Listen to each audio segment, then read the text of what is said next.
He was about to get intimate with his wife when his father's cough ruined everything. On their wedding night, all 4 family members slept in the same bed. Juju couldn't take it anymore. She ran outside and complained that his parents were sleeping right next to them. She didn't even dare take off her clothes. But Wang Wang just smiled and said, "You'll get used to it." Their wedding was simple. Wang Wang brought Juju home in a donkey cart. The only wedding gift he gave her was a small bell. They lived in a mud house on the edge of the desert. The next morning, Wang Wang and Juju were washing clothes together when his father suddenly yelled at him, saying that kind of work should be left to the wife. But Wang Wang completely disagreed. To him, it was something a husband and wife should do together. Before long, they had their first child. After getting married, Wang Wang had always dreamed of building a house of his own. So every day, he carried bags of dirt back from miles away. Juju stayed by his side the entire time. No matter what Wang Wang said, her answer was always the same. "If you believe in it, then so do I." A year later, they finally finished their house. Wang Wang even placed 2 birdhouses on the roof, hoping birds would someday make it their home. But then tragedy struck. He accidentally fell from a chair. The pain on his face told Juju immediately that something was seriously wrong. She carried him across the desert. By noon the next day, they finally reached a hospital. When the test results came back, the doctor delivered devastating news. Wang Wang had bone cancer. His leg had to be amputated immediately.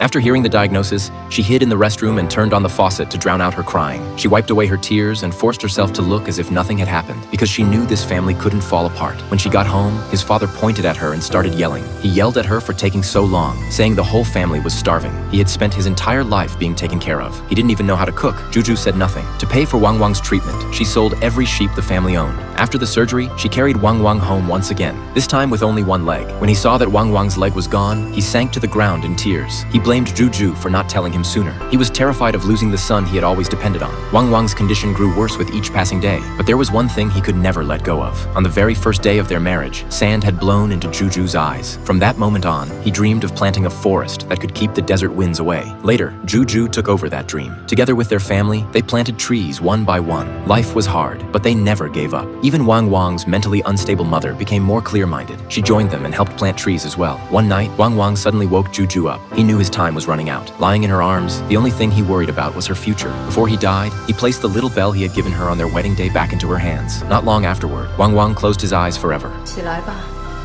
大琛儿，大琛儿，起来，都起来吧。怎么了？ After her husband died, Juju never left. After decades of perseverance, the dream Wang Wang once planted in the sand finally became a thriving oasis.